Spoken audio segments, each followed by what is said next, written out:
Okay, so now with this we will basically output a very clean set of points which are with exact accordance with the coefficients which we have given it or which the random number has generated. This video is brought to you by EpiPies Academy.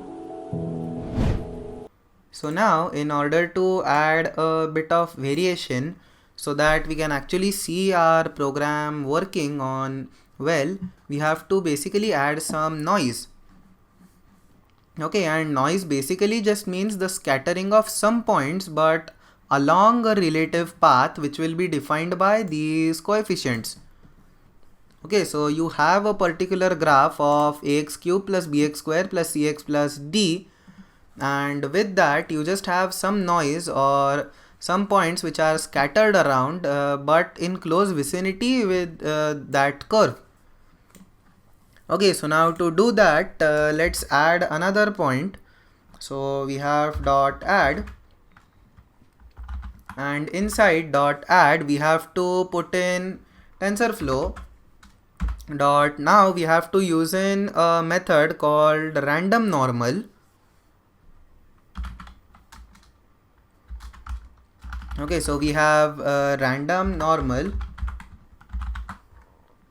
and this basically gives in a set of numbers or a set of values in between a set of value which we specify. Okay, so it basically just gives in a random value but within the range which we specify. Okay, so now we have tf dot random normal, and now first it will take in the number of points variable. So we have number of points given in over here. Then we basically have to specify the lower limit and the upper limit. Okay, so the lower limit is 0. And now for the upper limit, let's just add in a new variable over here or a new parameter, and let's call that sigma. Okay, so sigma basically tells us the upper limit of the variable or the random variable which you want to generate. So this will basically give in a tensor variable which will be having these many inputs or these many parameters, and then it will start from 0 and end with the sigma, and you will have random data points in between these two ranges or the limits. Okay, so now with that let's add in a sigma variable over here as well. So let's call this sigma, and let's just initialize the value of sigma over here itself. So sigma is equal to 0.04. Okay, so that the variation in the data points is very low. Later on we can go on experimenting with changing the value of sigma so that we have a lot of different scattered points. So the more the value of sigma, the more scattered points we will have, and thus will affect the accuracy of our program. So all this can be experimentally verified later on. So for now let's just add in a semicolon after this, and then all we have to do is we just have to normalize the value of y. Okay, so basically we have to look for the difference between the largest value and the lowest value over here, and we have to just fit it in between 0 and 1. Okay, so now for this let's declare a variable called y minimum, and this should be the minimum value from the ys variable. So this is ys dot min. Then let's put in another variable called y max, and this should be ys dot max. Then we have another variable called y range,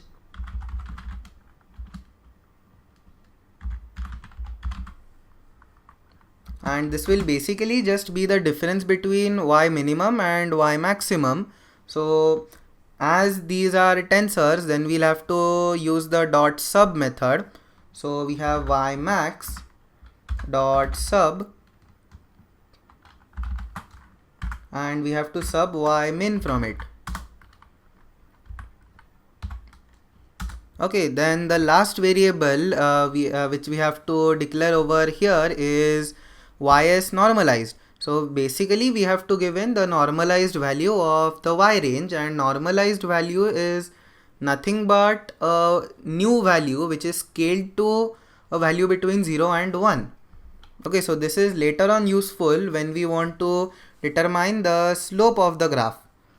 Okay, so now let's put in a new constant, and let's call this ys normalized.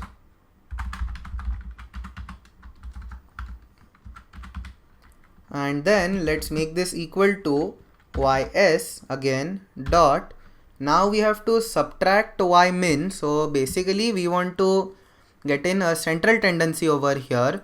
So now from ys we are subtracting y min, and then now we are dividing it by the y range. Okay, so now with this we basically have the ys normalized variable, and now all we have to do is return our values. So now we have return, and then after in return all we have to return is first of all xs, and then on a new line we have to return ys, and with ys we have to also give in ys normalized. Okay, so let's just put in a semicolon after the return statement. And yes, so with this we have finally created the generate data file successfully, and now we can focus on to implementing the index.js file in order to make our program work further. So first let's just save this, and let's recap what we have done up till now. Okay, so we have first imported everything from the TensorFlow package as tf. Then we created a function which we are going to export in the name of generate data. It takes in 3 arguments, and then we are returning a tf.id function.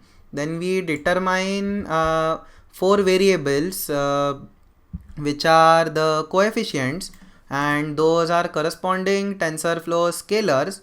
Then we determine interval in x, and we call it xs. Then we determine interval in y, and we call it ys. Then we calculate the value of ys by using ax cube plus bx plus cx plus d. Then we basically normalize the value of y, and then we return everything that is created.